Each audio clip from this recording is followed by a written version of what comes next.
दोस्तों पुष्पा इम्पॉसिबल में आप लोग देख सकते हैं कि यहाँ पर जो हमारी पुष्पा है दोस्तों वो फंस जाने वाली है बहुत ही बड़ी मुसीबत के अंदर। और बहुत सारे लोगों के सवाल आ रहे हैं कि क्या प्रोफेसर शास्त्री यहाँ पर पुष्पा को बचाएंगे। तो दोस्तों आज उसका जवाब लेकर आ गया हूँ। जी हाँ दोस्तों, यहाँ पर जो अब प्रोफेसर शास्त्री हैं, याद होगा आपको कि उनको जो अपने लॉयर का वो कार्ड था वो वापस मिल चुका है। अब वो भी यहाँ पर एक वकील है। और दोस्तों जब वो देखते हैं कि पुष्पा इम्पॉसिबल का मामला काफी ज्यादा खराब हो गया है और उनके ऊपर झूठे इल्जाम लगाए जा रहे हैं, तो दोस्तों कैसे हट जाए हमारा प्रोफेसर शास्त्री पीछे, क्योंकि उनको भी याद आता ही है कि किस तरह यहाँ पर पुष्पा इम्पॉसिबल ने उनकी यहाँ पर मदद की थी। हालांकि प्रोफेसर शास्त्री ने तब इतने गुस्से में पुष्पा से कहा भी था कि पुष्पा तुम मेरे मामले में ना बोलो। उनमें यहाँ पर अगर पुष्पा की जगह हमारे में से कोई होता तो हमने कहना था ये बंदा कितना ज्यादा गरूर दिखा रहा है, हम इसके मामले में क्यों ही बोले। लेकिन दोस्तों देख लीजिए पुष्पा की यहाँ पर मुखलिसी कर रहा, उसने फिर भी प्रोफेसर शास्त्री के केस में यहाँ पर दखलंदाजी की और प्रोफेसर शास्त्री को बचाने में बहुत ही बड़ा हाथ था यहाँ पर पुष्पा इम्पॉसिबल का।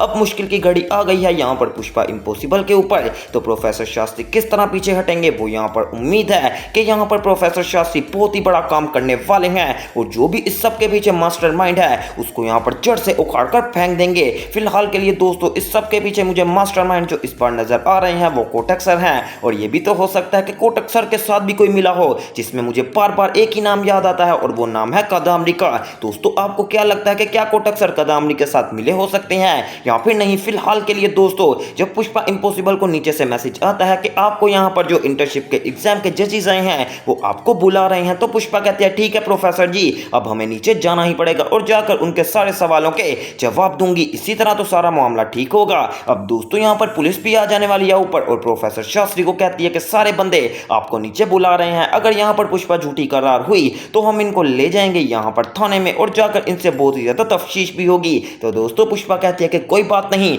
मैं नीचे जाऊंगी और जाकर जरूर पता करवाऊंगी कि आखिर ये कैसी बात है, मैंने तो जब कुछ किया ही नहीं तो ये सारा इल्जाम मेरे ऊपर क्यों आ रहा है। अब दोस्तों जब पुष्पा नीचे जाती है तो जाते ही यहाँ पर जो जज है वो कहते हैं कि पुष्पा जी आप तो इतनी बड़ी क्रिमिनल हैं, इसमें से हम आपको यहाँ पर इंटर्नशिप का एग्जाम देने ही नहीं देंगे, उसका रिजल्ट तो बात की देखी जाएगी, लेकिन हमने आपको एग्जाम ही नहीं देने देना, क्योंकि अगर एक क्रिमिनल बंदा यहाँ पर जज या वकील वगैरह बन जाए तो ये मुआशरे के लिए बहुत ही बड़ा अजाब होता है और हम आपको ऐसा कभी भी नहीं करने देंगे। दूसरी तरफ दोस्तों अगर बात की जाए यहाँ पर कदामरी की तो वो दिखाया जाता है कि यहाँ पर जो दीप्ति है उसको बहुत ही ज्यादा शक हो गया था पहले ही कदामरी के ऊपर, तो अब उसने सोच लिया है कि मैंने भी अपनी प्रेगनेंसी की यहाँ पर जो ट्रीटमेंट वगैरह और चेकअप वगैरह करवाने जाती हूँ मैंने वो जाना ही है। तो दोस्तों यहाँ पर चोल में आती है और आकर पुष्पा जी को कहती है कि पुष्पा जी मैं चेकअप करवाने जा रही हूँ तो क्यों ना कदामरी जी को भी साथ लेती जाऊँ, इस तरह हम दोनों चले जाएंगे और आप लोग भी हमारे साथ चले जाना। तो दोस्तों पुष्पा कहती है कि हाँ कांची इसमें कौन सी बुरी बात है, जाओ जाओ खुशी से जाओ, तो यह तो बहुत ही ज्यादा अच्छी बात है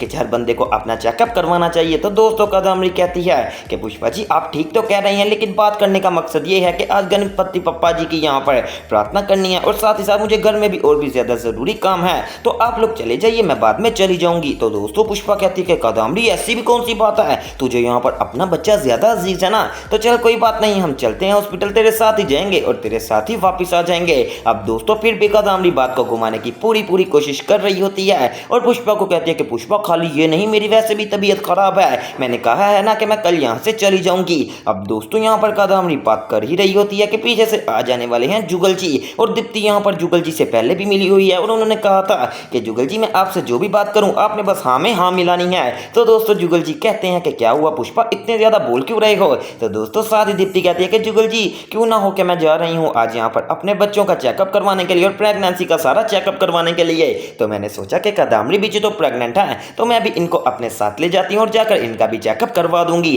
तो दोस्तों यहाँ पर जुगल कहता है कि ये तो बहुत ही ज्यादा अच्छी बात है दीप्ति, जाओ जाओ जरूर जाओ, ये क्या बात हुई। तो दोस्तों साथ ही यहाँ पर दीप्ति कहती है लेकिन कदामरी जी कह रही है मैं नहीं जाना चाहती क्योंकि उनको घर में कुछ काम है। तो दोस्तों साथ ही जुगल कहता है कि कदामरी अपने सारे काम मुझे बता दे और तू सुकून के साथ दीप्ति के साथ चली जा, क्योंकि मुझे अपने बच्चे से ज्यादा और भी कोई अजीज नहीं और वैसे भी उसका चेकअप यहाँ पर लाजमी होना ही चाहिए। अब दोस्तों दीप्ति यहाँ पर लेके ही जाएगी कदामरी को साथ और जैसे यहाँ पर वो डॉक्टर्स के पास पहुंचते हैं तो दोस्तों अब आपको मिलने वाला है एक बहुत ही बड़ा सरप्राइज। जी हाँ, जैसे यहाँ पर कदामरी पहुंचेगी डॉक्टर के पास तो डॉक्टर यहाँ पर जब चेकअप करेंगे तो जाहिर सी बात है कोई बेबी तो है ही नहीं, ये तो सिर्फ और सिर्फ यहाँ पर अफवाह बनाई है जानबूझकर कदामरी ने दूसरे लोगों की अटेंशन गेन करने के लिए। अब दोस्तों कदामरी को इस सब का बदला मिलने वाला है और और वो भी बहुत ही जल्द। दूसरी तरफ दोस्तों अगर बात की जाए तो कॉलेज का यहाँ पर सारा निजाम दरम बरम हो चुका है, क्योंकि यहाँ पर जो हमारी पुष्पा इम्पॉसिबल है अभी तक उसका ये फैसला नहीं हुआ कि उसने जेल में जाना है या फिर उसने यहाँ पर एग्जाम वगैरह देने हैं। क्योंकि दोस्तों जब यहाँ पर लड़ाई हो गई थी उसके बाद तो अभी तक इस बात का फैसला ही नहीं आया था। अब आगे की बात मैं आपको सारी एक्सप्लेन कर देता हूँ। दोस्तों हुआ कुछ यूं उसके बाद